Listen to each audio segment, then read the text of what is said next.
Olá, eu sou a Ana Cláudia, advogada aqui em Campo Grande, Mato Grosso do Sul, e convido você para mais um episódio do nosso podcast Quem Pode Faz, da CEDEP Brasil. Hoje nosso podcast é voltado especialmente para as mulheres, e nossa convidada é a advogada familiarista Vitória Cândia. Vitória, eu vou te dar as boas-vindas com a nossa tradicional lembrança. Muito obrigada, doutora. Eu posso abrir ou você prefere que eu abra depois? Pode abrir. Eu sou curiosa, já tava abrindo. Ai! Isso assim. Mentira! Sabe que agora isso não faz parte do meu lifestyle novo, né? Que eu tô fitness, mas mesmo assim eu vou comer, porque Afinal de contas, de Deus. chocolate não dá, né? Que linda garrafinha pra manter hidratada. Mas olha, eles estão bem de olho no seu lifestyle, ó, 55% cacau. 55%. E caneta. Muito obrigada, pessoal do CEDEP. Amei meus presentes. Esse aqui eu vou comer sozinha hoje, porque eu tô sozinha em casa, sem marido. Muito obrigada, doutora. Vitória, a gente vai falar um pouquinho do posicionamento digital e a prospecção de clientes no direito de família. Qual que é a importância desse posicionamento digital para as advogadas? Ai, Ana, gente, uma das coisas que sabe que eu tenho um grupo de mentoradas hoje, que a gente fala muito com mulheres na rede social, e eu também gosto de falar com mulheres em todos os âmbitos, tanto na minha vida pessoal, seja agora criando esse grupo de mentoria, ou sozinha, com amigas, enfim, estimular essas mulheres a se posicionarem. E hoje, o movimento de tudo, basicamente, é digital. Então, a gente sabe que se você não tá no digital hoje, basicamente, você não existe profissionalmente. Apesar de ser uma verdade dura, é uma verdade. E a gente pega uma referência, por exemplo, de um médico, de um psicólogo, de um dentista. A gente vai primeiro no Instagram ver se ele tem o nomezinho lá. Pegar referência. Basicamente é o novo currículo. A gente não tem mais um cartão de visita. Não. O cartão de visita principal é o nosso Instagram. Então, o Instagram e outras redes sociais, mas mais especificamente o Instagram, porque é justamente onde as pessoas têm um apelo maior. É mais democrático. A gente tem uma pessoa de uma classe social, a gente tem de outra, tá todo mundo ali. Então, todo mundo tem acesso a você. Dentro dessa área do direito, a gente tem uma prospecção ainda um pouco engessada, porque esbarra em alguns limites éticos, como a gente sabe muito bem. Mas ainda assim, é possível você migrar para o digital, fazendo essa participação no digital, e acrescentar a sua carreira, porque olha só o que aconteceu comigo e com o meu marido. Aí eu vou trazer só para a gente iniciar um exemplo prático do que aconteceu com a gente, para que fique claro que qualquer pessoa hoje tem acesso e pode se posicionar digitalmente, mesmo se não tiver referência na área do direito. Então saiu da faculdade, não tem um pai, não tem família, não tem amigos dentro da área do direito.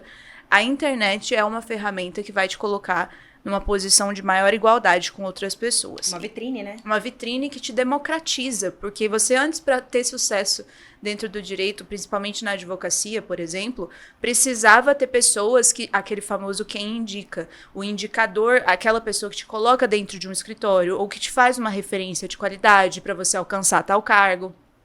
E a internet veio suprir isso. Você pega uma pessoa do interior de uma cidade, ou então que não tem nomeação, que não tem uma pessoa para indicar, e ela, se tiver qualidades e tiver autenticidade dentro da rede social, ela vai conseguir se destacar. E isso, por si só, vai dar um impulsionamento inicial na carreira, que muitas pessoas hoje ficam presas e meio perdidas, patinando. Como é que eu vou começar a prospectar cliente se ninguém me conhece?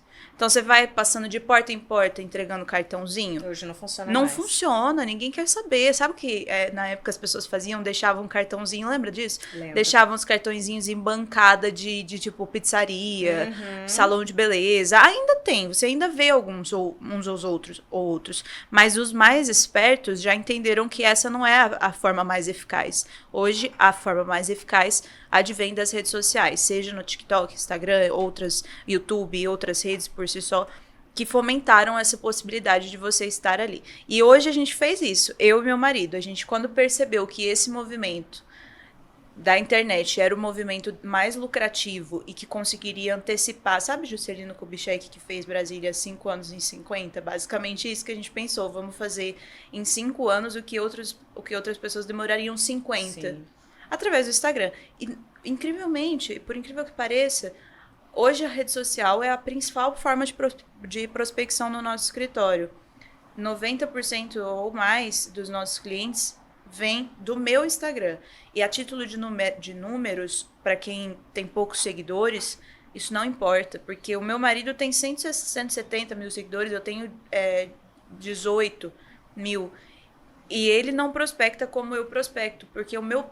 Pela qualidade do público. O público dentro do meu Instagram é o público que a gente chama de público final. São as mulheres que querem saber dos seus direitos. Então, elas estão ali para ouvir o que eu estou falando sobre relacionado ao direito. No perfil do meu marido, que também é advogado e trabalha comigo, ele especifica o conteúdo dele para outros advogados que queiram aprender a começar a advogar. Então, o público final dele são advogados e não clientes. Obviamente, aí ele produz conteúdo voltado para esse público e a diferenciação é nítida na hora que o meu posicionamento e o meu conteúdo converte mais do que o dele, prospecta mais do que o dele. E isso é algo que todo mundo precisa fazer hoje em dia. Se não fizer, não vai... Infelizmente, isso... Tem gente que fala, não gosto de estar na rede social. Eu também não amo, sabe? De ficar me expondo, sabe? O tempo inteiro falando e tendo que aparecer no stories e fazer isso, fazer aquilo. Mas eu já entendi que é um mal que não vai ter como fugir. Se eu não fizer, simplesmente eu vou ficar para trás. Com certeza. E falando nisso, quais as estratégias práticas que a advogada ela pode adotar para começar a prospectar nessa ferramenta no direito de família?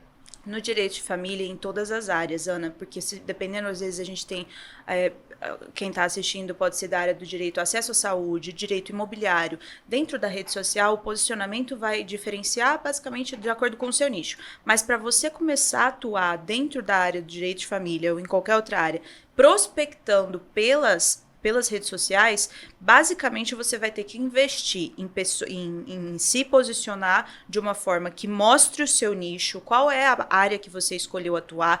Eu já atuo, Vitória, na área do direito médico. Nitidamente você vai produzir conteúdo nesse sentido, mas eu não tenho ideias, eu não sei como começar a pôr a cara, né? Essa primeira barreira que as pessoas têm de aparecer na internet a virar a câmera para si mesma, fazer um story. Isso eu também tive. Meu marido, o primeiro vídeo que ele fez no Instagram é lamentável. Parece que é juro, depois eu mostro pra você. Parece um boneco sendo, sabe, obrigado a falar aquilo. Duro, engessado, tudo errado. Mas ele fez. E a partir daquele primeiro vídeo, foi aprimorando. Até hoje ele abrir a câmera e falar com uma naturalidade muito grande. Então, o primeiro passo para essas pessoas fazerem isso, com certeza, é ter essa coragem de começar a produzir e aparecer nas redes sociais de acordo com o seu nicho. Vitória, como que você pode compartilhar pra gente exemplos de casos da presença digital que teve impacto positivo na resolução desses conflitos de família? O que você tem de experiência nisso? Sabe que por estar no digital, Ana, muitas pessoas, às vezes, da partes contrárias. Aí eu não sei se é nesse sentido que você perguntou, mas eu vou aproveitar e falar do bom e do ruim. No ruim também. Tem muito. A gente acaba sendo um pouco... por estar na rede social, descredibilizado num sentido de que você faz um serviço, um trabalho de blogueiro. Então, o digital, ele traz um pouco disso para você. As outras pessoas que estão na mesma área são as primeiras que vão te apontar o dedo e dizer, esse advogado, ele não é advogado, ele é blogueiro. Então, eles tentam diminuir a tua capacidade técnica, né? Diminuem, isso acontece. Só que é gostoso de ver, por exemplo, em casos práticos. Aí eu vou te dar um exemplo ruim, negativo, de como a internet pode e a prospecção pelo digital pode atrapalhar situações dentro de processos. Eu tive uma cliente, ela ainda é minha cliente, e o ex-marido dela, o digníssimo, ele falou pra ela, sua advogada não vai resolver nada, ela é advogada de Instagram só, ela nem advoga, basicamente nesse sentido. E ela, obviamente, chegou pra mim e falou, doutora, foi muito engraçado, porque ele falando aquilo um monte de você, e eu dei trela, eu falei, nossa, que mais? E ele foi falando mal de mim, de você, né, no caso de mim, e aí chegou no dia da audiência dele, com ela. E foi engraçado, porque eu estava ali com ele presencial e a postura da pessoa na sua frente é outra, né? Então, ele não teve, obviamente, ele não falou nada pra mim, foi super respeitoso e tal. Só que eu sabia, então eu aproveitei e dei algumas carcadinhas nele. Eu falei... Alfinetada. Eu falei... porque muitas pessoas, aí eu conversando com o advogado dele na audiência, enquanto, graças a Deus, nesse dia deu acordo, e a conciliadora estava redigindo o acordo, a gente começou a trocar ideia, né, até para não ficar aquele climão, eu e o advogado da outra parte. E então, doutor, porque a gente sabe, né, que hoje a internet é uma das principais ferramentas de prospecção, mas ainda tem muita gente que desqualifica, a gente sabe disso, né, que acha que a gente não advoga direito.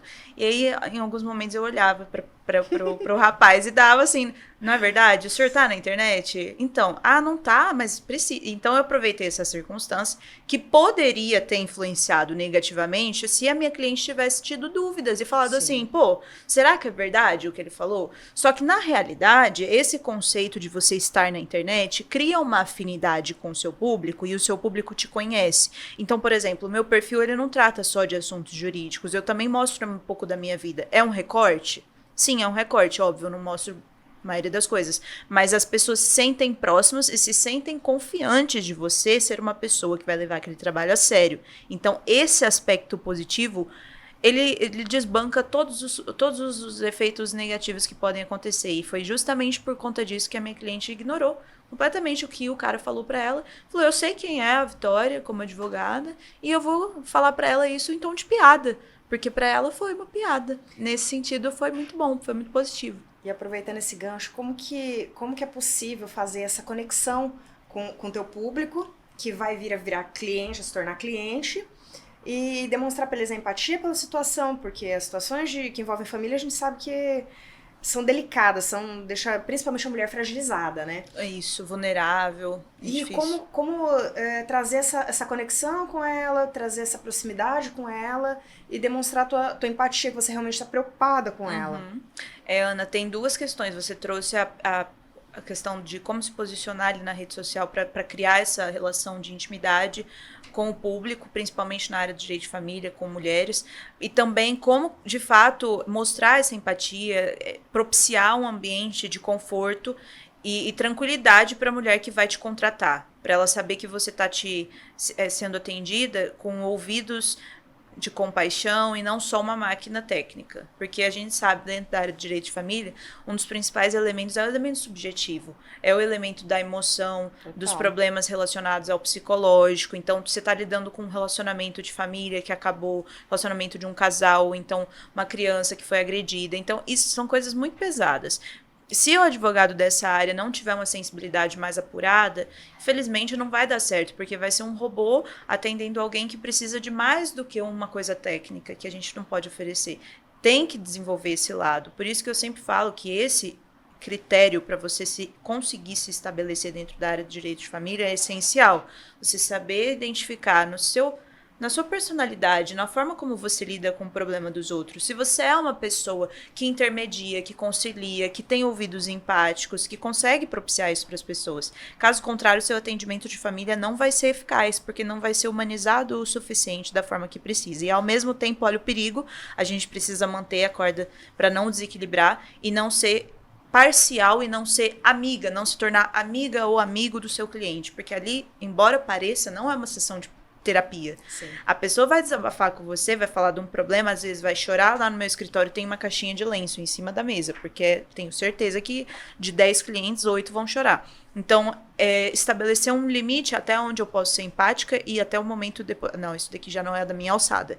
Isso daqui eu vou. Tanto que nós, dentro do escritório, trabalhamos com uma espécie de que a gente chama de advocacia contributiva, onde a gente coloca pessoas e outros profissionais dentro da área para atuar em conjunto. Sim. Vamos supor que, Deus me livre, você chegue e me contrate para intermediar alguma coisa da sua família.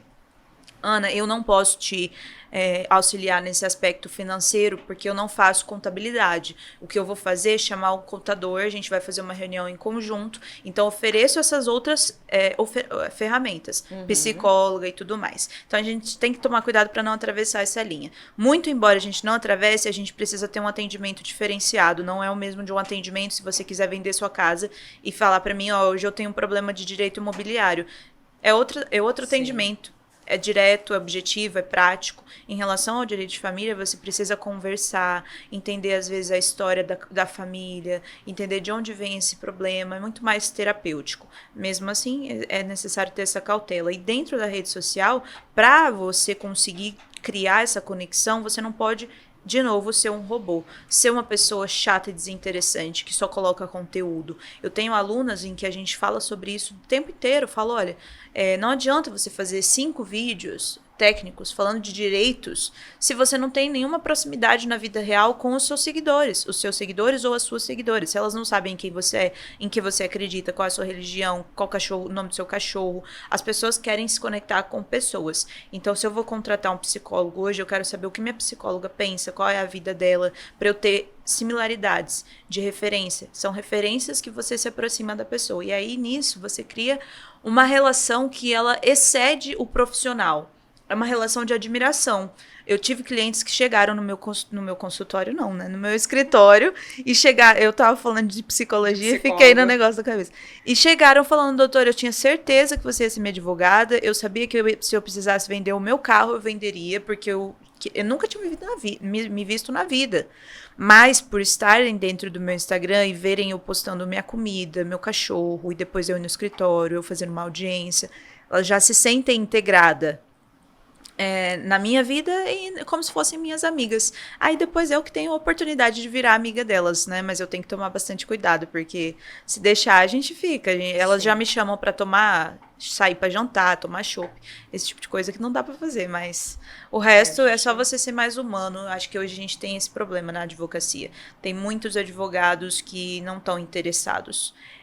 Pelo menos tão interessados, né, em ter relações genuínas com as pessoas. Só pensam no contrato. E o pós-contrato, tchau. O pós-contrato, o relacionamento com a pessoa, se tá dando certo. Fechei meu contrato com você, meus honorários, tchau. Depois eu não vou te dar mais resposta, eu não vou atender o celular, eu não vou fazer reunião. São pessoas. Eu gosto de falar para as pessoas. Imagine que a sua mãe tem um problema e vai contratar um advogado.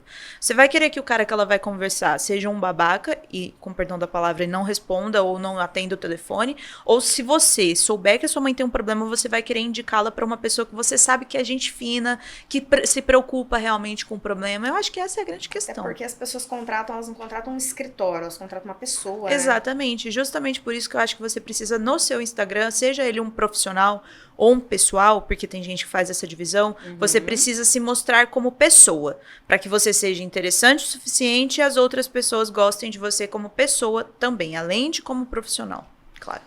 E além da criação de conteúdo, quais outras técnicas que a advogada pode usar para educar o público dela?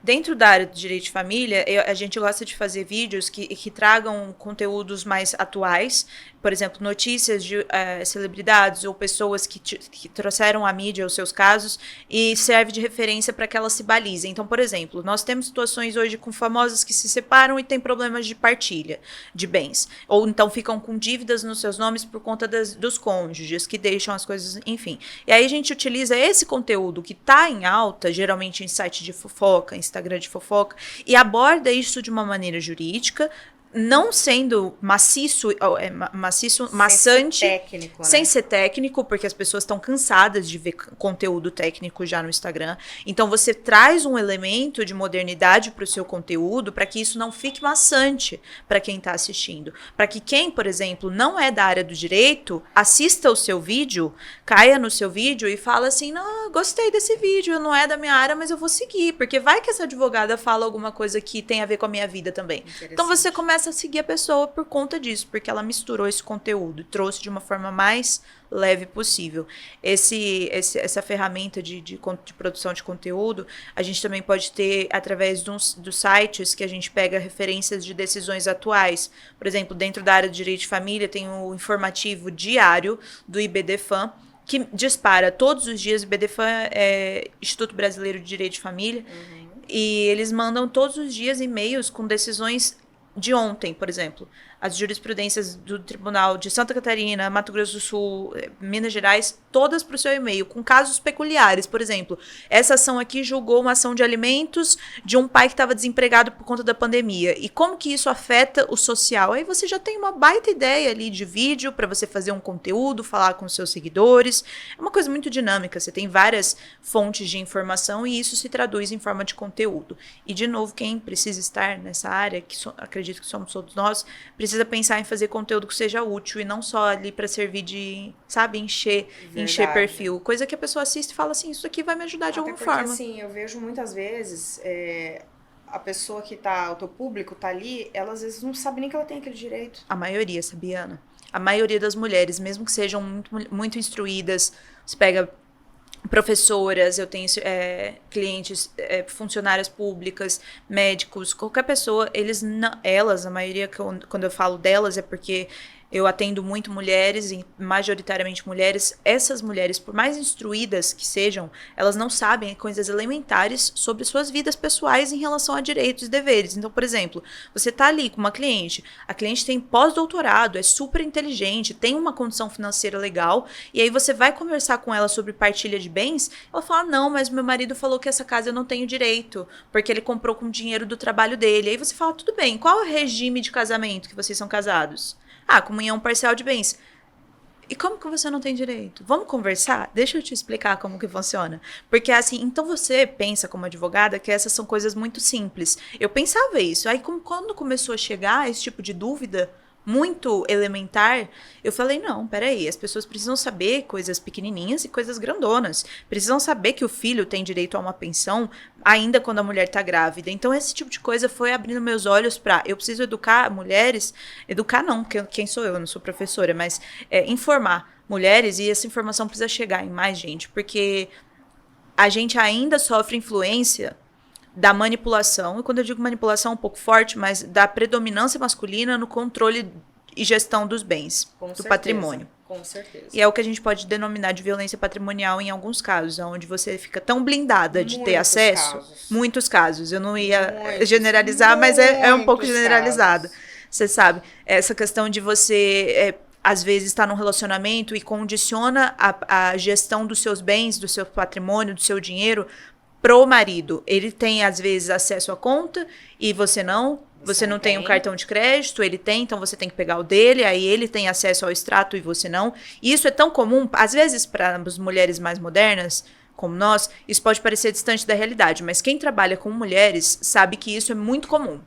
Hoje ainda, mulheres da nossa idade, a gente vê isso acontecendo. E são novas, pô, são pessoas instruídas. E acaba que isso acontece porque a pessoa cede no relacionamento. E eu gosto de falar que eu nunca posso julgar mulheres por estarem fazendo tal coisa errado. Porque eu não sei qual é a posição que ela foi criada, qual é a posição que ela tá dentro de casa, se ela tá sofrendo algum tipo de coação, violência. Às vezes é sutil.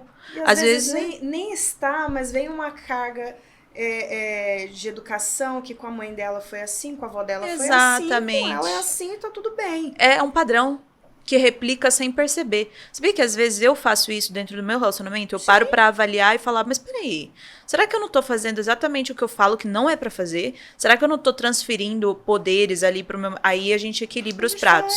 Quando a gente reanalisa, a gente vê que a gente tá fazendo, né? Só que assim, até a gente perceber, tem mulheres que nunca fazem essa autoanálise, se está acontecendo algum tipo de controle das suas vidas mais do que deveria. Isso a gente está falando ainda numa questão de um divórcio. E quando é a questão de morte?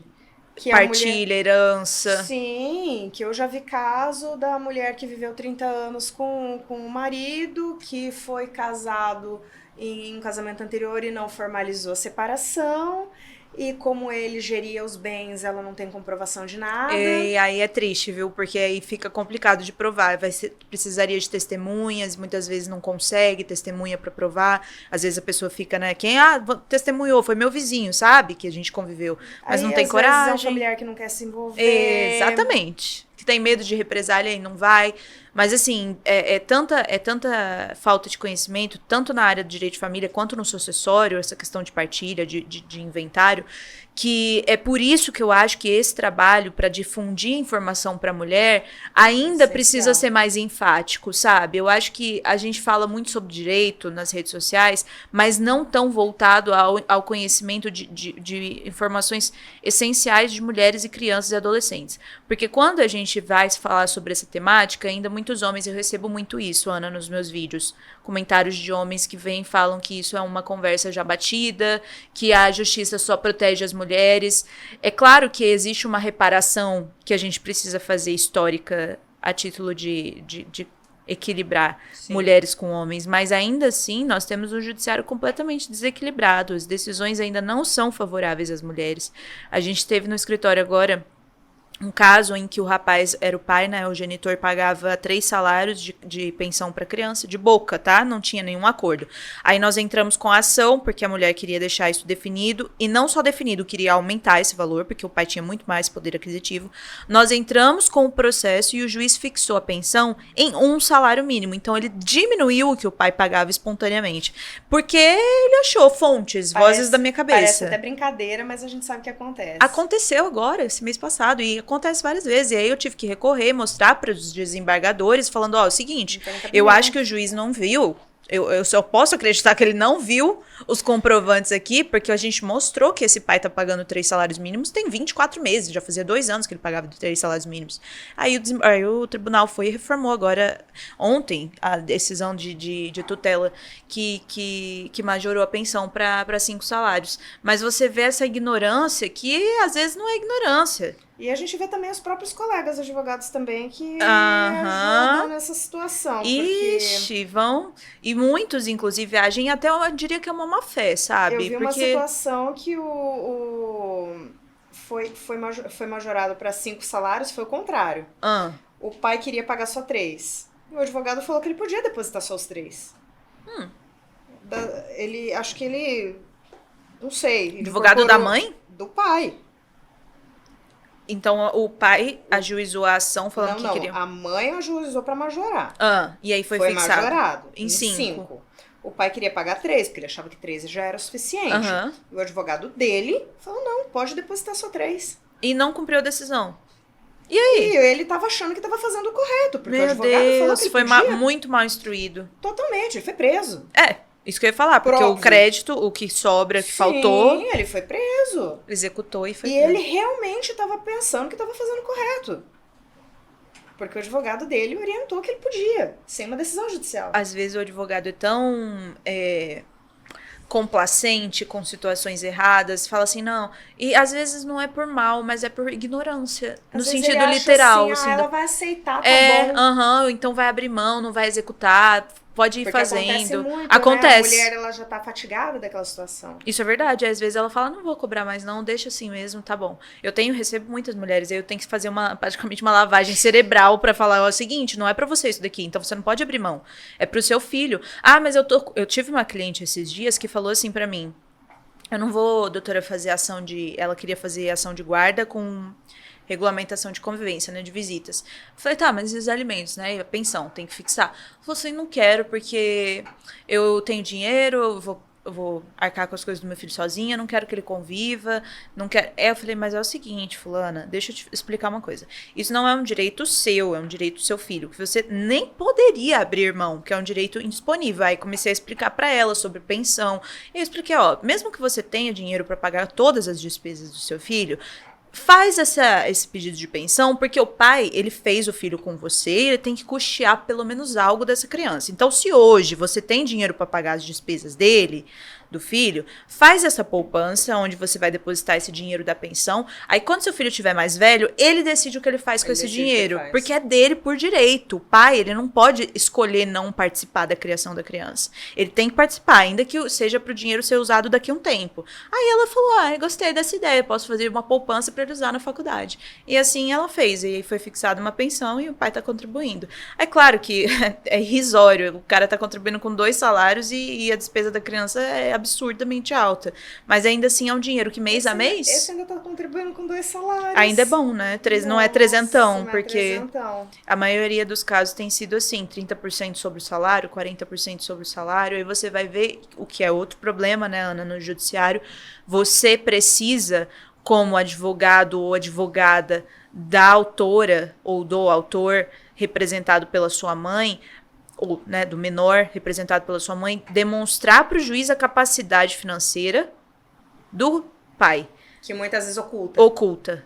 E aí é o grande problema que eu acredito que vai acontecer uma revisão nesse sentido, para que as ações de direito de família exista a inversão do ônus da prova. Porque vamos supor, a gente entra com um pedido de alimentos e nós não temos acesso às contas bancárias, nós não temos acesso às faturas do cartão. E aí, pra gente conseguir... Fora quando ele não usa a conta dele, né? Tem esse detalhe, que a maioria, eles são espertos. Eles colocam laranja, terceiros em nome e ficam usando cartão de crédito da mãe. Da nova mulher. Exatamente. Eles não bobeiam. Não formaliza a união. Então, o que eu acredito que deveria acontecer? Ao invés de o juiz mandar a mãe provar que ele tem capacidade financeira, deveria existir o contrário. Então você, pai, vai provar que você não tem capacidade financeira. Junta seus extratos, junta isso, o seu saldo bancário, o seu último imposto de renda, porque fica desproporcional isso. A mãe quase... de renda eles não declaram. Não declara, só nega. Pelo menos a gente conseguiria mais equiparação. Tem alguns que ainda fazem as coisas certas, ainda declaram imposto de renda, por exemplo, funcionário público. Não tem como Funcionário público não tem que depositar em conta própria, então tem como provar. Alguns funcionários públicos que a gente não tem acesso ao portal de transparência, teria que demonstrar ali, falar, esse aqui é o meu lerite. Então já ficaria mais fácil da criança ter acesso ao real valor que o pai pode pagar. Enquanto existir essa dificuldade da gente comprovar o dinheiro que o pai pode pagar, vão continuar existindo decisões gritantes e absurdas no sentido de fixar pensões esdrúxulas de um pai que ganha 50, 100 mil reais por mês pagando um salário mínimo para uma criança. O fato é, o pai tem um padrão de vida A, a sua filha ou o seu filho tem que ter o mesmo padrão de vida A, independente se você tá junto ou separado da sua mãe, da mãe do seu filho. Mas eles não entendem assim. Não. Eles acham que a mulher tá usando para si, com os seus luxos, e aí é aquela velha história que a gente conhece. Meme que a gente tem visto bastante, né? Pra cabeleireiro ou pra, enfim. Dá uma preguiça, porque isso é o que eu mais escuto. Dá muita preguiça.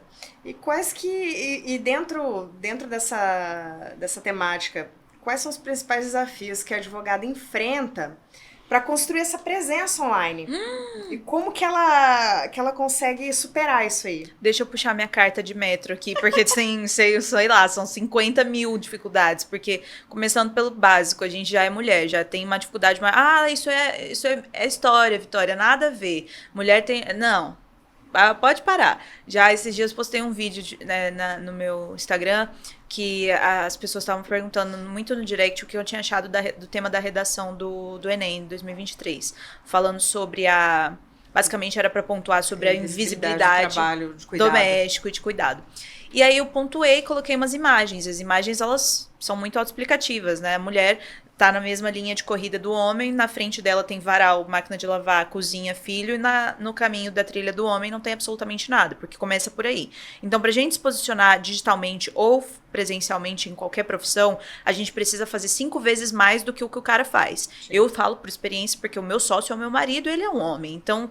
O que ele faz, eu preciso fazer 5 vezes mais para ter o mesmo resultado ou nem mesmo resultado. Eu também, meu sócio também é meu marido. Você sabe, então, como é. A gente precisa sempre estar galgando passos maiores, porque senão a gente não consegue as mesmas coisas e o mesmo respeito e a mesma credibilidade.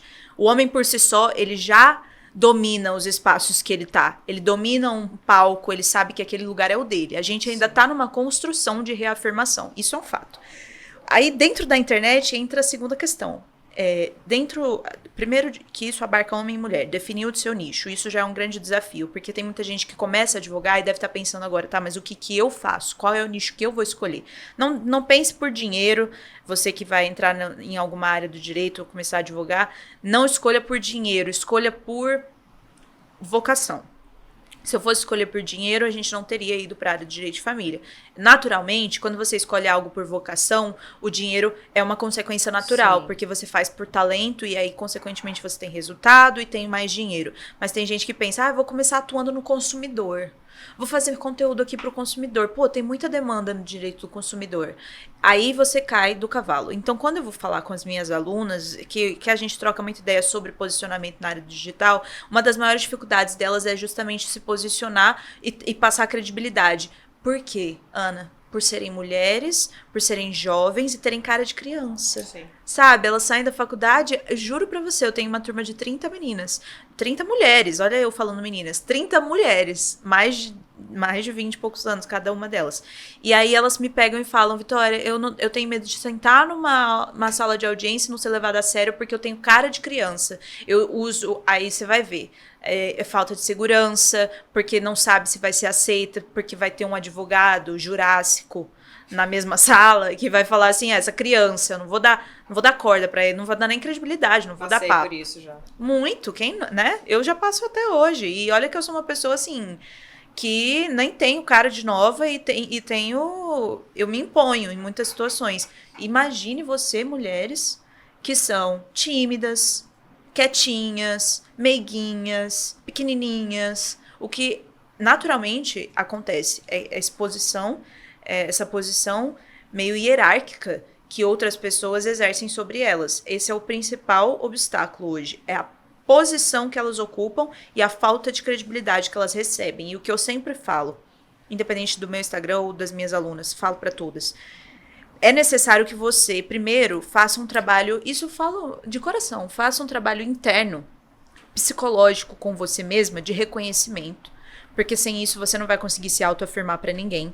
Até que você realmente acredite que você é alguém. E aí você começa a transparecer isso naturalmente. Você tem mais posicionamento, mais força, mais incisão nas coisas que você fala, na forma que você anda, as roupas que você veste. Imagem pessoal também tem muito a ver. Sim, bastante. Né? E aí dentro do Instagram isso também se reflete. A partir do momento que você tá mais confiante, você sabe o lugar que você ocupa, porque você trabalhou aqui, você consegue fazer coisas direcionadas a quem você quer atingir. Então, eu quero falar com uma mãe que está passando por um divórcio, eu vou fazer um conteúdo reto e direto, vou falar aquilo que ela precisa saber de uma forma curta, objetiva, só que porque eu tenho recursos próprios para fazer isso. Não adianta você começar nesse mundo e achar que eu sou suficiente do jeito que eu sou. A gente começa a entrar nesse mundo, a gente começa a buscar coisas muito de autoajuda e tudo mais, né? Coach, antes eu abominava os coaches, hoje em dia eu vi uma palestra de um coach esses dias num evento, eu falei, cara, se isso é um coach, eu gostei. É que o problema é que eles banalizaram muitos coaches. Banalizaram, todo mundo é coach. Todo mundo é coach de qualquer coisa. Só que você pega um coach de verdade, ele muda em 10 segundos a sua mentalidade. E as pessoas falam, né? Aqueles termos, mindset, não sei o quê. Desmonta esses termos, esquece isso. Pensa no ponto principal. Essas mulheres, por exemplo, que eu trato e que eu converso e auxilio, elas precisam de direcionamento. E direcionamento porque elas estão muito inseguras consigo próprias. Sim. Então, elas precisam fazer esse trabalho primeiro interno. E aí, consequentemente, isso vai reverberar nas redes sociais. Por sorte, eu consegui fazer isso na minha primeira turma, agora com bastante mulher que participou comigo. E já senti muitos efeitos positivos. Elas começaram a produzir coisas legais, com conteúdos que elas gostam, e não só o que elas acham que as pessoas querem ver, mas com coisa que ela acredita. Uhum. Você pode ser advogada desportista, que trabalha, sei lá, pra quem... Enfim, time de futebol, ou qualquer coisa que seja bem pouco procurada. Se você fizer aquilo bem, você vai ter reconhecimento. E é isso que importa. As pessoas ficam muito ligadas também no dinheiro, né? Ficam muito ligadas no dinheiro e esquecem que ali do outro lado tem uma pessoa. E aí não consegue fazer um conteúdo que vai tocar aquela pessoa. E nem pensa nisso, pensa só no que pode oferecer financeiramente. Não é esse o ponto. Então, uma das principais dificuldades, eu acredito que elencaria como a principal, é a falta de confiança por conta do medo, essa insegurança que elas têm, eles e elas, mas mais nas mulheres, de não serem pessoas que vão ser levadas a sério. Vão ser respeitadas naquela Que vão posição. ser respeitadas. E se eu puder dar algum tipo de conselho, como pessoa que já passou por isso também, tem uma música da Selena Gomez, uma cantora americana, que ela fala basicamente para você fingir até você conseguir. Finge que você é autoconfiante, finge que você sabe tudo, até realmente você saber muita coisa. Tudo a gente não vai saber, mas até você realmente saber muita coisa, você ter autoconfiança, porque essas coisas vão entrando no nosso DNA, quase que por osmose. Você vai repetindo, né, o poder do nosso subconsciente, enfim. E aí aquilo vira verdade. Então finge até você conseguir ser uma pessoa autoconfiante, porque eu acho que vai dar certo. Comigo deu. Uma hora funciona. Eu acho que comigo tá dando, né? Porque eu finjo bastante também. Nem sempre sou essa pessoa autoconfiante, sim, sabe? É difícil manter o personagem também. Porque tem horas que a gente só quer se deitar num canto e falar, ai, meu Deus, alguém faz pra mim. Né? Não dá vontade, às vezes? Porque a gente tem que ficar, cuida da casa, cuida disso, cuida daquilo, cuida do escritório, cuida dos clientes. Então, essas fraquezas são normais. A gente tem que viver esses dias, reconhecer esses dias e saber que eles existem e passar pra frente. E em termos de marketing, propriamente dito, quais estratégias específicas estão se mostrando eficazes para o advogado, para a advogada de família? Dentro do marketing jurídico, a gente precisa ter muito cuidado, porque ainda é uma coisa muito nova, provimento muito recente, que traz as barreiras que a gente não pode ultrapassar, mas ainda assim, dentro da área do direito, seja na área familiarista ou qualquer outra, você, atuando com as ferramentas que a gente tem, inclusive a gente fala disso bastante, redes sociais e Google Ads, o marketing pelo Google Ads, que é algo legalizado pelo provimento, é excelente, porque ele te leva para uma extensão de pessoas que nunca te conheceriam na vida, ou que demorariam muitos anos para te conhecer. A título exemplificativo, você pega um advogado antigo, que já é consolidado, ele demorou quantos anos para ser consolidado e para ter esse reconhecimento das pessoas?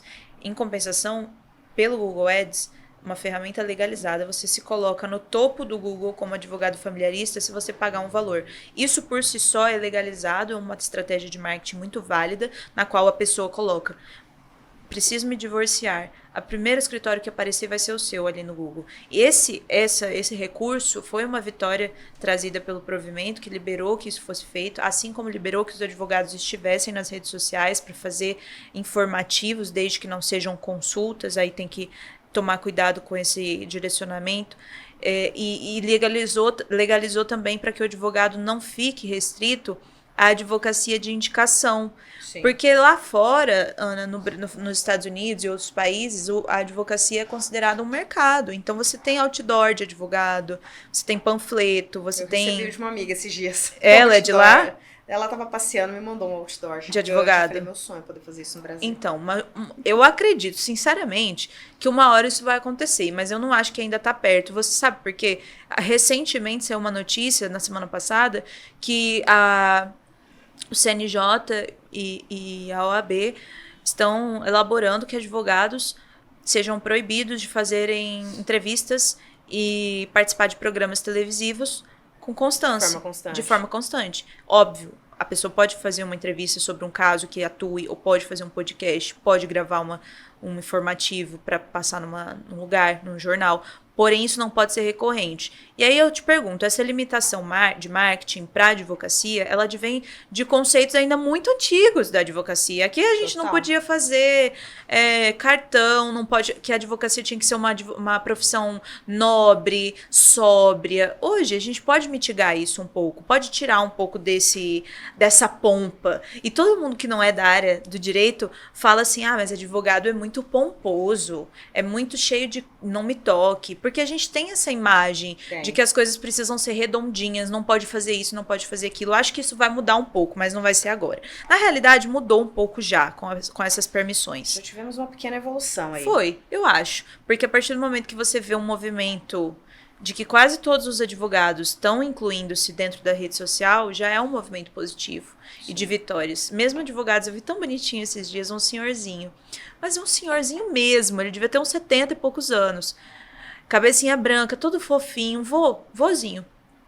No Instagram dele, todo querido, fazendo um videozinho, todo amador. Só que assim, ele entendeu o conceito, que não adianta ele ficar esperando o cara bater na porta do escritório dele. E ele utilizou essa estratégia de marketing. Ele conseguiu evoluir junto com as ferramentas. E você, às vezes, vê pessoas da minha idade, da nossa idade, que querem se manter com aquela imagem de advogado sóbrio e sério e intocável, sabe? Eu acho que isso acaba espantando o cliente. Você falou, Ana, de um ponto importante, porque aí a galera acha que precisa, para conquistar o cliente, ter uma imagem muito rígida sobre si e falar, olha, eu sou um advogado seríssimo, e aí a pessoa vai te dar credibilidade, mas na verdade não funciona assim. Quando você se engessa demais, você se coloca num lugar de inacessibilidade, a pessoa, o cliente, te olha como uma pessoa de inacessibilidade de fato e fala assim, tá, eu nem vou lá, porque eu não consigo pagar o horário, eu não consigo conversar com ele é advogado... Eu vou entender o que ele vai dizer. Não vou, ele é advogado de outro tipo de gente. E aí você distancia-se de um cliente em potencial,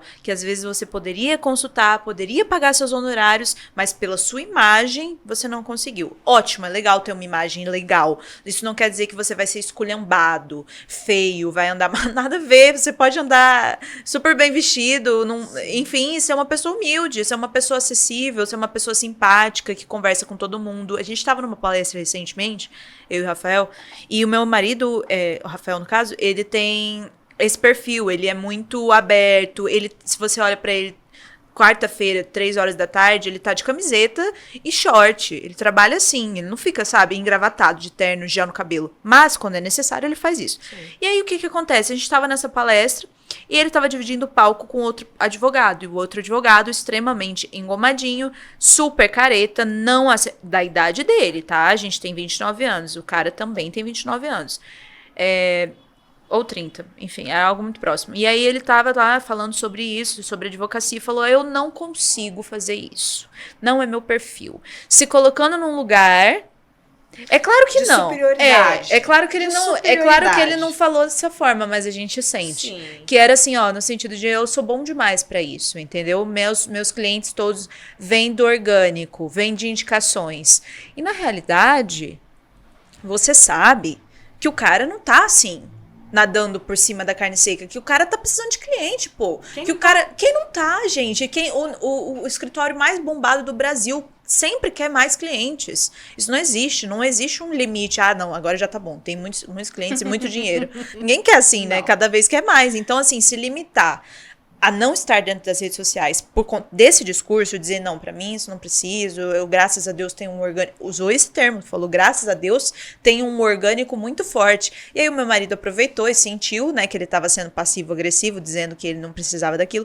Aí ele veio com um corte bem sutil e educado e falou assim, olha, você pode ser muito rico no orgânico, mas você poderia ser milionário se você tivesse no Instagram também. Então é uma burrice você perder essa possibilidade. Falou pra ele, no palco aí, todo mundo, a plateia, tipo, né, de estudantes e advogados e tava... Todo mundo ficou, não, tem que fazer, não sei o quê, meio que tirando sarro dele. Então ele perdeu ali a compostura, falou, não, no final ele já tava concordando que ele tinha que fazer vídeos, que tava perdendo tempo, perdendo dinheiro. E, pô, você conversa com o cara é simpático, sabe, na vida real. O cara é super... Parece que eles montam um personagem, Monta um personagem. Quando é pra falar de advocacia, o cara quer parecer que ele é um advogado jurássico, milenar, e que falta ele pôr a peruquinha dele. Sabe aquela peruquinha que a gente usava? Branca. Aquela branquinha. Falta ele pôr uma peruquinha e falar assim, ó, não fale comigo dessa forma, por favor, somente em latim, senhor. Basicamente isso. Eu acho uma chatice, né? Eu particularmente. Não, eu acho que hoje o cliente não tá procurando isso. Hoje o cliente quer alguém que fale a língua dele, quer alguém que explique o que ele quer ouvir, que ele precisa ouvir de uma forma clara. Uhum. Sendo técnico. Você não vai deixar de ser técnico. Mas eu acho que a técnica não é ali que você tem que usar. Exatamente. Você tem que guardar a tua técnica pro processo. Exato, porque não é o cliente que vai analisar a técnica. Às vezes a gente tem, né, uns clientes sabichões que querem vir explicar pra gente o processo. Aí sim você tem que vir com alguma coisa mais específica e falar, então, fulano, não é assim, exatamente Hoje, assim. Das 10 eu tive que responder um desse. Não, eu não tenho paciência, eu já acabo dando uns cortes, sabia? Você deu? O que ele falou? Vários. O que ele perguntou? Era uma situação que ele foi... Eu até peguei eu não atendo criminal, praticamente. Já atendi bastante, mas hoje não mais. E minha cunhada me trouxe essa situação, falou, você pode atender comigo, você tem uma experiência nisso? Eu falei, não, atendo, beleza, era uma situação meio tranquila. Foi um acidente de trânsito, aí evoluiu para uma ameaça, um tava com a arma no carro, registrado, legalizado, tudo mais. A arma foi apreendida, nós pedimos a devolução. Só que isso tem um tempo, tem um trâmite, né? E ele me mandou mensagem de manhã que eu tinha que entrar com mandado de segurança para liberar a arma dele. Ah, entendi. Falei, então, vamos conversar. Eu amo que daí quando eles mandam jurisprudência junto. Vai. Nossa, é uma delícia, né? Você fala, muito obrigada. Quer fazer a petição também? Vários. Não tem paciência. Vários. E aí, você respondeu pra ele que você ia fazer o mandado ou não? Não, eu falei pra ele, olha, não cabe, não é assim, o pedido foi feito, você tem que esperar. Daí ele ficou bravo, que tem que ter prazo. Eu falei, olha, minha bola de cristal tá estragada. No juiz não tem prazo. Eu falei, quem tem prazo sou eu. Engraçado prazo, você isso. tem prazo, o juiz não tem prazo, enfim. Prazos impróprios, né? O mundo funciona assim, desde sempre, vai continuar sendo assim, aceita e... E aí a gente fica como bruxo, né? Bruxo ou bruxa, porque eles não acham que a gente tá enrolando, acham que a culpa é nossa. É assim, é difícil colocar isso na cabeça. De família já sabem que demora mesmo. Sabem, eu já falo de cara. Sabe o que eu faço? Inclusive é uma dica para novos advogados que ainda não têm muita prática em fechamento de contratos e promessas, né? Sempre alinhar expectativa com o seu cliente. O seu cliente chega lá, você de forma nenhuma pode dizer para o cliente que aquilo é uma causa ganha, a gente já sabe disso, e não pode dizer que com certeza ele vai ganhar aquele processo. Você como advogado, eu acredito, e eu faço muito isso, é dizer para o cliente com sinceridade. Sabe o sim e o não? Essa é a probabilidade que você tem de ganhar o processo. 50%. 50% de sim, 50% de não. Eu digo muito que ele pode... A garantia que a gente dá pra ele é que a gente vai fazer o melhor trabalho possível. Isso. É o que você Agora, tem que falar mesmo. O resultado... Exatamente. Não depende da gente. E aí a gente explica, né? A gente explica que essas coisas são variáveis, que tem decisões muito conflitantes. Pode ser que um juiz entenda de um jeito, outro juiz entenda de outro. Mas mesmo assim, eu orientaria quem assiste eventualmente esteja começando, a sempre quando tiver uma reunião inicial com o cliente, alinhar essa expectativa no sentido de já deixar o ciente que pode ser que ele não ganhe o processo, do que depender do escritório, vocês farão, você, o seu advogado, enfim, o seu sócio, fará o possível para ganhar o processo, mas é um risco, e deixe isso, inclusive, registrado em um documento, que o cliente, pode ser até no contrato de honorários, que o cliente assina esse contrato ciente de que o resultado não depende do advogado, da atuação do advogado, porque depois já aconteceu problema nesse sentido com a gente, né? Eventualmente o cliente não teve uma sentença procedente, chegou e falou, doutora, mas vem cá, isso daí, eu te paguei, agora você vai ter que devolver o dinheiro porque não deu certo? Quem nunca passou por isso? Quem nunca? E aí eu falei, não, é negativo, senhor, isso aí não é assim. Não é tipo, ó, não, sabe aqueles cursos, como fala? Aqueles planos de emagrecimento das blogueiras, que elas falam, se você não emagreceu, eu devolvo seu dinheiro. Isso não é assim. É jurídico, eu fiz o trabalho, eu fiz o que... Aliás, às vezes a gente faz até tira leite de pedra, faz coisas impossíveis, fala com o juiz, vai, faz a sustentação oral. Faz até além do que você foi contratado para fazer. Além. E é uma coisa que eu sempre ofereço. Aliás, é algo que eu preciso melhorar. Falo muito disso com o meu sócio, que a gente chama de over-delivery, né? Que é você... É um termo em inglês para definir que é você entregar demais, além do que foi contratado. Você entrega assessoria todo instante, você tira dúvidas em final de semana, você também tem que saber fazer esse controle. Seja para mulher, é mais difícil fazer isso com mulheres em situações de vulnerabilidade, Ana, porque às vezes elas têm problemas que não são dentro do expediente, né? Não é horário comercial, e aí você não vai deixar de responder aquela cliente. E não é incomum esse problema acontecer no sábado de manhã, quando tem que entregar a criança. Exato. Ou no domingo à noite, quando o pai deveria devolver. Aliás, é a praxe, né? Você bem pontuou nos horários em que o pai precisaria cumprir uma obrigação de um processo e não cumpre.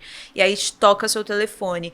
Como advogado, a gente precisa ter esse cuidado de saber que a gente não precisa estar 100% do tempo disponível, porém, a depender da área que atua, tem que ter. Eu estava num bar aqui em Campo Grande na semana passada e eu atuei num processo já há alguns meses e a cliente sofreu uma agressão, era sexta-feira à noite. Já era mais de 11 horas da noite e ela me ligou. Quando eu vi que a chamada tinha sido perdida, eu mandei um WhatsApp, perguntei se precisava que ligasse de volta. Ela falou que sim, eu liguei.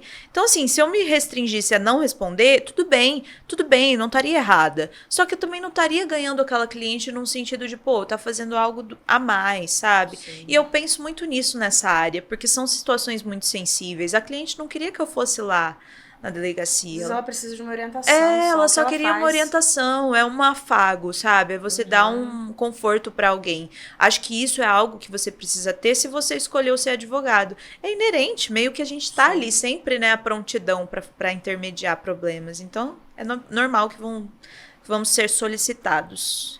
E você pode compartilhar algum exemplo de caso mais desafiador no direito de família? Como uma abordagem de marketing mais eficaz podia ajudar a resolver?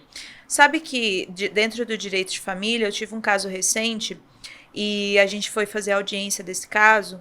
Era primeiro quem nos contratou deixa eu pontuar que dentro da área de direito de família todos os casos são muito peculiares. Eles são assim, tipo, parece que veio direto de uma novela mexicana ainda, que é um drama puro. É claro, né? Cada família tem o seu drama, então é natural que seja diferente. As nossas têm, né? É normal. Mas aí quando você pega uma família que chega num problema de litígio jurídico, nunca é leve, né? Sempre uma paulada atrás da outra.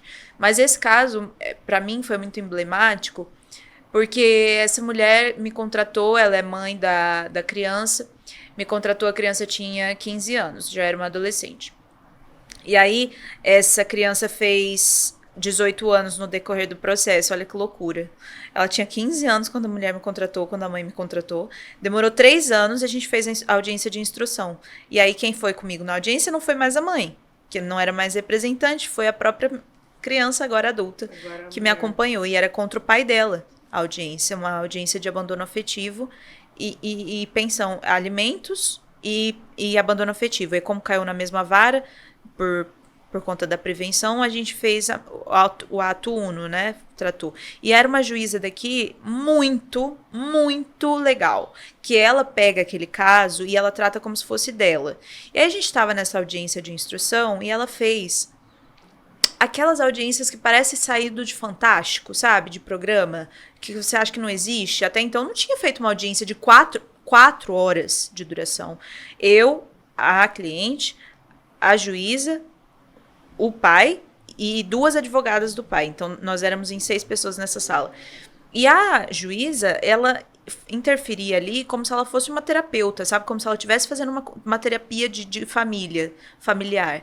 E aí aquilo ali foi desenvolvendo de tal forma, porque era uma situação muito complicada. O pai, essa minha cliente, né, a criança, ela é homossexual, e o pai gostava muito, amava ela, só que começou a namorar uma outra mulher que não aceitava a filha pela orientação sexual. E aí mandou pro celular da filha uma mensagem do celular do pai. Olha o nível. Falando um monte de barbaridade sobre ela, que ela não podia ter feito isso, que isso é criminoso, é pecado ser assim. E aí a menina achou que tivesse sido o pai, e isso ficou assim durante muitos anos. Durante todos esses anos do processo, a minha cliente ciente, certa de que era o pai que tinha escrito essa mensagem. Na audiência, o pai começa a chorar e fala, explica tudo, que não foi ele que fez a mensagem. Só que nesses 3 anos o pai também nunca falou. Nunca falou. E aí a juíza deu um baile, falando, olha, eu sei. Por isso que foi tão marcante, porque todo o conceito daquilo estava errado. Ele sabia que a filha dele tinha sofrido preconceito pela esposa, agora esposa dele, não fez nada, não só não fez nada, como não pediu uma desculpa, como não defendeu a filha. E a juíza falou tudo isso pra ele no dia da audiência. Ele começou a chorar.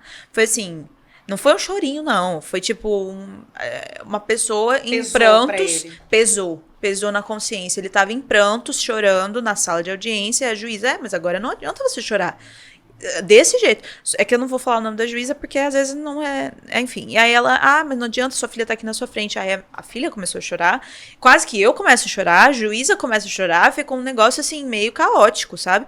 E esse caso, depois, a gente ficou ali até aquele nó se desatar. Ele pediu desculpa, ele falou que ele falhou como pai, porque ele deveria ter protegido a filha dele, deveria ter falado, olha, essa mulher não presta pra mim. Porque não só ela ofendeu minha filha, como fez isso sem me contar, mentiu, porque depois ela apagou a mensagem do celular dele. Então ele também nunca soube. Ele só soube depois que a gente entrou com o processo. Que a gente falou da mensagem. Mostrou o print. E aí ele pediu desculpa pra ela e no final da audiência eles se abraçaram. Voltaram a se falar. Foi muito gratificante. Então esse caso pra mim chamou mais atenção. Inclusive esse caso aconteceu no final do ano passado. Não é tão antigo.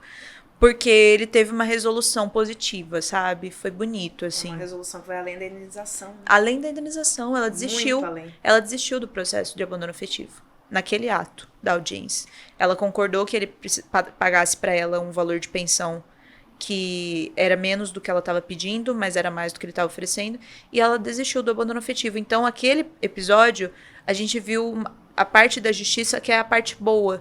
A gente viu pessoas determinadas em fazer aquilo ali acontecer de uma forma positiva. Essa juíza se empenhou. Não fez mais nenhuma audiência nesse dia, porque a gente levou 4 horas para fazer essa audiência. Então foi muito gostoso ver que colaborou de alguma forma. Óbvio, ele foi errado muito, mas a partir dali, tanto que ela fala, troca ideia comigo até hoje, de que tem sido muito bom. Ela restabeleceu o contato com o pai, que ela gostava muito, teve convivência muito tempo, muito positiva a convivência. Ele nunca se opôs à sexualidade dela, pelo contrário, levava ela pra andar de moto, pra fazer coisas assim que ela gostava, e foi legal, assim, sair leve, apesar de ser um ambiente bem pesado, foi algo que me... Nesse caso foi positivo, né? Não foi nenhuma bizarrice. Agora, negativamente falando, em resumo, porque, né? É uma história muito grande. O que mais me chocou na advocacia, do ponto de vista negativo, foi num caso que nem era de direito de família. Foi um cliente que ele era, assim, terrível comigo. Comigo. Ele não foi nenhuma bizarrice processual nem nada, era comigo. Ele não deixava eu falar nas audiências, ele queria que fosse o meu marido e não eu. E aí a gente foi onde eu me moldei. Basicamente, aquilo eu falo pra ele, até hoje eu falo pro meu marido, aquele nosso cliente, fulano de tal, foi o meu estágio probatório pra conseguir aguentar o resto da advocacia, porque se eu passei daquilo, eu passo de qualquer coisa. Ele simplesmente não queria, eu tava aqui e o meu marido tava do lado. Eu tava explicando pra ele alguma coisa, ele falava, só um pouquinho, doutora, eu queria ouvir o que o doutor tem pra falar. Daí o Rafael ficava, né, pistola. Falava, não, ela tá explicando pra você, ela é quem vai fazer o seu processo. Porque ele não me dava credibilidade suficiente, simplesmente porque eu sou mulher. Ele era militar, uma pessoa mais conservadora. Não que isso influencie em alguma coisa, mas ele tinha essa propensão a não acreditar muito no que eu falava. E aquele caso me deixou bem marcada no ponto negativo, no ponto ruim. Daí foi até a minha inspiração pro meu primeiro vídeo no Instagram. Meu primeiro conteúdo foi justamente isso. Ele questionando o que eu falava tipo... então tá, né? Eu quero ouvir do meu sócio. Fala, então. E aí a gente aprende, né? A gente aprende de todos os jeitos. Eu digo que foi bom, de toda forma. Sempre aprendizado, né? Eu já ouvi de um cliente, um dia de audiência, um dia quente de Campo Grande. Eu me lembro até hoje, eu tava roupa social, condizente com uma audiência, mas eu tava de calçado baixo e eu não tinha me maquiado aquele dia. Ele virou pra mim e falou assim, nossa, mas quando eu te contratei você estava maquiada, agora você faz audiência assim? Eu falei, ainda bem que você não me contratou pra modelo, né? Arrasou na resposta. Ele deve ter falado alguma coisa ou se contentou em ficar quieto? Ele ficou quieto. Se recolheu na sua insignificância. Eu ouvi isso de cliente já. Não, olha, é uma audácia, uma coisa que vem... Imagina, você vai perguntar isso pra um homem. Porque quando eu te contratei, você estava com o cabelo penteado pra tal lado. Porque não tem como falar pro homem usar maquiagem, né? Quando eu te contratei, você estava maquiado. Mas pra mulher... Tava assim, assada. Exato. Tava mais penteadinha, tava alinhada. Assim, isso é outro desafio. Você falou, qual que é o maior desafio? A mulher precisa estar impecável, não pode... Inclusive, esses dias eu tava atendendo uma cliente, mulher. E aí eu gesticulo muito. Enquanto eu falo, eu tava gesticulando. Ela olhou assim, doutora, tem que fazer a unha? E eu assim... Juro? Aí você fala assim, qual que é a pertinência? Não, eu fiquei assim, eu tenho às vezes, muitas das vezes, respostas muito automáticas, prontas. Eu fiquei assim, incrédula. Eu falei, gente, eu não tenho o que responder. Eu olhei pra cara dela e falei, preciso mesmo, mas isso não vai influenciar no seu processo, fica tranquila. O dedo que eu tô usando pra digitar não vai fazer diferença a cor que eu tô usando. Aí ela ficou, assim, eu falei só, muito obrigada. Falei, pô, obrigada pelo tal. Eu dei uma risada, falei, cara, como... Depois eu fiquei pensando, sabe aquele momento que você pensa assim, depois no banho? Eu pensei na resposta perfeita, só que depois de 5 horas, né? 5 horas no Aí banho. já tinha uma mulher, então imagina, né? Uma cobrança, nós mesmos fazemos essas cobranças consigo próprios. O tempo todo. É difícil. E pra finalizar, que conselho que você daria para as advogadas que querem atuar querem fortalecer a presença online nessa área de direito de família? Se eu pudesse, eu falaria para cada mulher que advogada ou advogado, para todos os efeitos, isso também serve para advogados homens, para atuarem no direito de família sempre com uma perspectiva para se posicionarem dentro dos seus Instagrams, das suas redes sociais, nas suas relações pessoais, sempre de forma humanizada, ouvindo e pensando em passar problemas que tragam conteúdos, que tragam informações úteis para as pessoas e não sendo um livro em aberto, lendo artigos, falando coisas muito técnicas. Isso vai te levar além na produção do conteúdo, mas se você quiser atuar no direito de família, trate de você primeiro, porque senão você não consegue tratar dos outros. Tratar, que eu digo, é no sentido de ouvir. Ouvir um problema no direito de família vai requerer que você tenha uma inteligência emocional diferenciada, porque não dá para você ter uma inteligência emocional, eu digo, é no sentido de ter recursos para lidar com o que as pessoas te trazem. Você precisa investir em você, então faz uma terapia, isso é importante, não é brincadeira. Faz uma terapia, vê se está tudo certo na sua casa, para você conseguir organizar a casa dos outros. As pessoas, elas têm essa facilidade em perceber quando você não está estabilizada mentalmente. E aí ela vai trocar ideia com você e vai, como que essa pessoa vai me ajudar se a vida dela tá um caos? Tudo bem, sua vida pode estar um caos, mas tenha segurança no que você está fazendo, saiba aconselhar as pessoas com tranquilidade, não seja uma pessoa desesperada. Nessa área de direito de família, é importante que você passe isso para o cliente. Esse sentimento de segurança e que ali ela vai ter um ouvido, ou ele, para todos os efeitos, que ela vai ter um ouvido atento e mais além do que o direito, mas uma pessoa que está ali para ouvir outra pessoa. Eu acho que isso é o principal dentro da área do direito de família, muito além de conhecimento técnico, porque conhecimento técnico você abre um vade-mecum e é fácil de ter. Esses outros recursos são mais difíceis, requer mais tempo, requer mais terapia, mais dinheiro, uns tarja preta às vezes, mas é necessário, útil. É sempre útil. Às vezes eu brinco com as minhas clientes, elas chegam no escritório, vocês estão chorando, eu falo, você quer um chá? Aceito, doutora. No seu chá, você quer quantos Rivotril amassados?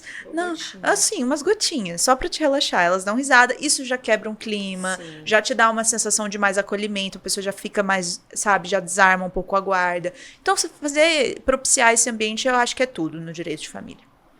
Muito bom, muito bom.